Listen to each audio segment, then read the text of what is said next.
Good evening, YouTube. This is our future, and the power's with the people. Just want to let you know I am a respiratory therapist. Been doing this for 21 years. And I've been kind of all over the place doing this. I wanted to show you our equipment room here. So we want to talk about COVID-19 for a few minutes. And the first thing I want to say is does it look like there's a ventilator shortage? There's not. Okay, as a matter of fact, we're running less ventilators right now than we would normally run.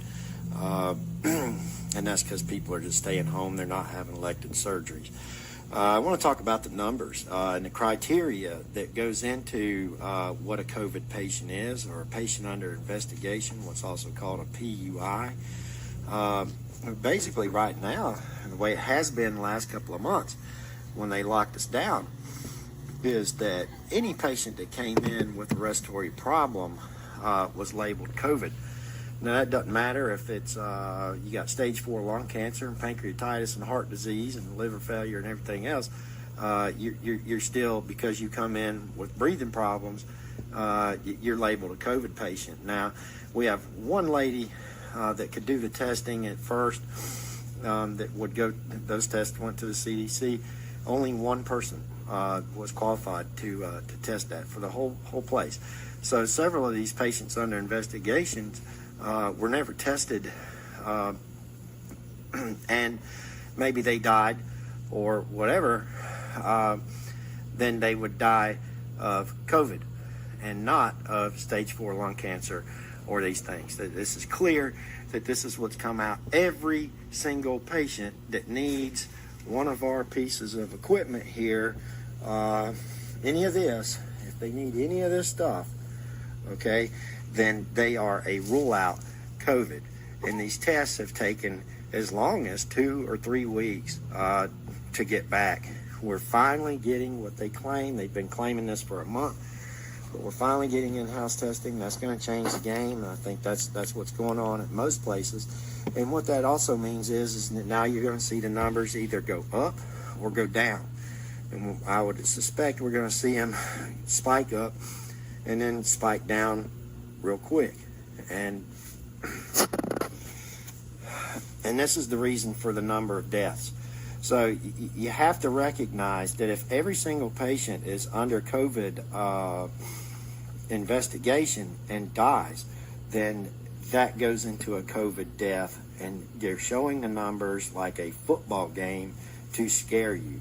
They're showing you loading bodies into a tractor trailer to scare you. I've never in my career ever seen bodies loaded into a tractor trailer.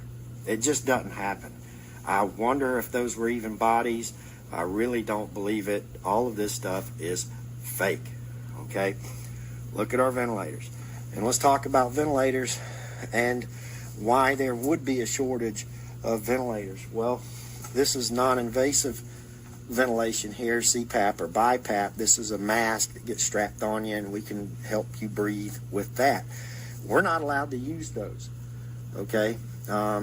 We're finally opening up to where we can use them a little bit, but for the most part, since COVID came out, they said absolutely not. That's going to cause the virus to spread all over the place by spraying aerosols everywhere, and so we can't use it. You have to let the patient crash and go straight to a ventilator, okay? Traditionally, that's not the way we would treat a patient. We also have aerosolized medications, bronchodilators. We're not allowed to use those either. So everything that we would traditionally do, we're not allowed to do. Every patient that comes in, no matter what their history, is labeled a COVID under investigation. So if that patient dies, that becomes a COVID death, okay? So there's a lot of weird things going on. When it comes to the testing itself, I've been looking at this for about a month now, but you can also look for yourself. They were open about it on CBS News the other night. They're not testing for a virus. Like if you get sick, you go to the hospital, traditionally you get tested for flu A and B. Flu A, by the way, is H1N1, the one that killed everybody in 2008. They'll test you for RSV. Those are actual viruses that you know they will test you for. This COVID test is different. they're testing for an RNA sequence from a reaction to the virus. And look this up. Please look it up. They're not testing for a virus. There's not one test that tests for a virus. Okay? Then they put it in a PCR. It's a PCR test, which means it amplifies it. So if there's any one little shred of that RNA sequence from a damaged cell in your lungs or in your nasal passage, you're going to test positive. Now, that can come from cancer, that can come from radiation, that can come from several things. So, and then you hear all this talk on the news about antibody therapy and all this other kind of stuff, people wanting to donate plasma, everything else, but they're not talking about the virus itself. They're not testing for the virus itself, and that's a big, big issue, because that makes you say, well, is this as infectious as they're telling us it is? Because if it was as infectious as they're telling us it is, these would all be in use and everybody would be dying, and we're not seeing that. Okay? This is unbelievable. Every bit of this has been created, okay? If you cannot use the non-invasive ventilation and have to go straight to this, the ventilator, that creates a ventilator shortage. But you also want to ask, why is Ford and GM in the business of making ventilators when we have plenty of companies that already make ventilators? You know, what kind of ventilator is it? What does it do? Who's going to train us on those ventilators? And, you know, how's it going to be tested? And then, what is the cost per ventilator that the United States is paying Ford and GM for these products that really aren't obviously needed? So all this talk you hear on the news by the governors and everybody else, we're having shortages of ventilators. It's not true. It's not true. Okay? So how about healthcare workers? Yeah, we're getting 1 or 2 healthcare workers are coming up positive. And, you know, that would be expected, but I would actually expect a lot more healthcare workers to get sick and come up positive. And we've had some extreme contamination issues from patients that didn't show any symptoms, wasn't a patient under investigation, and then all of a sudden came up positive. And none of those healthcare workers came up positive, got sick, carried a fever, or anything else. Just to show you real quick, here's my PPE that I have to wear. Sorry.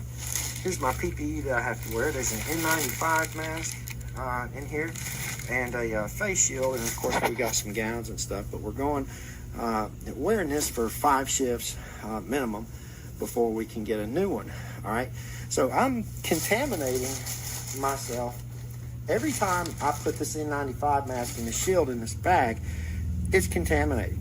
It's contaminating over and over and over again, and then I'm putting the mask on. Okay, I'm still here, I'm not sick, and nobody else is either, except with the exception of 1 or 2. If you look at the areas that these people are in, where the hot spots are, like such in Georgia's Albany and Atlanta, you really have to say, well, why are all these places happening in these condensed areas? Well, I truly believe this is something else that's causing this. All these patients have comorbidities. They're all older, the ones that are, you know, in life-threatening situations. And the mortality rate is really not that low. So if you actually look at what's going on compared to H1N1, H1N1 was a million times more scary than the COVID-19. When it comes to vaccination, you cannot vaccinate yourself really for a sinus infection. It's just not going to work. You can't vaccinate yourself for every little human element that there is. You know, cold. People are going to get sick. What traditionally happens with viruses such as this, if this is a virus, and I'm not so sure it is, but you're going to have a real spike, such as in SARS, Zika, H1N1. You're going to have a spike, and then it's going to lose its efficacy, and it's going to drop. Exactly. And the mortality rate's going to drop. I mean, the people that get really sick is going to drop, you know, so you have this initial little bang, and then it drops off. That's what a virus normally does. I'm not completely convinced this is a virus, and I've been doing this a long time. Do your own homework, do your research, but the equipment should speak for itself. Does this warrant shutting down the country? Does this warrant $6 to $10 trillion in economic stimulus just for this country? Does this warrant all these things that are being put in place? I mean, does this warrant the trillions lost? Does this warrant locking everything up? Beaches, hiking trails, tennis courts, the bars, restaurants, pool halls, schools.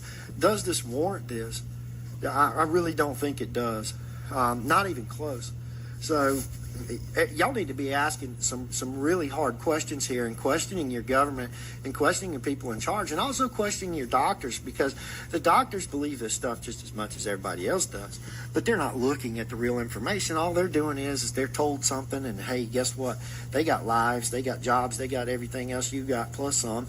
They don't care. I mean, they do care, but they're not going to go look it up. They're not going to look up exactly what this test is. They're not going to look up that, hey, why aren't we getting these infection rates? They look up the little things that they're told to look up, and that's it, just like anybody else would. Okay, so, these questions really have to be asked. And then for the Trump supporters out there, I want to ask you something. Think about this for a minute. We're doing the same thing they're doing in France. We're doing the same thing they're doing in Italy. We're doing the same thing they're doing in the UK. So, does that mean Trump's really in charge of this whole thing? Because I really don't think he is. I think he's being told to do what he's doing, and that's the way it is. I mean, this is a deep state, Illuminati stuff, and this is the real deal. And they're shutting the world down. Okay? Y'all people really need to understand this. The world. Okay? And they're putting our kids and grandkids in severe debt that will never be paid off. And if you think of how many taxes you're paying now, can you imagine what our children and our grandchildren are going to have to pay for this scam? So please look up, do your homework, ask questions, look at our equipment room, ask, why can't we use this if we're not seeing the infections? Why can't we use this non-invasive equipment? Why are we having auto manufacturers make ventilators? Who's testing the ventilators? What kind of ventilator? Price per ventilator? All these things. The economic stimulus package. Is this going to be another corporate bailout where they, give themselves $1 million bonuses while we starve? I bet you it will be. So this is a real dangerous time we're coming into. When it comes to the vaccination, I promise you,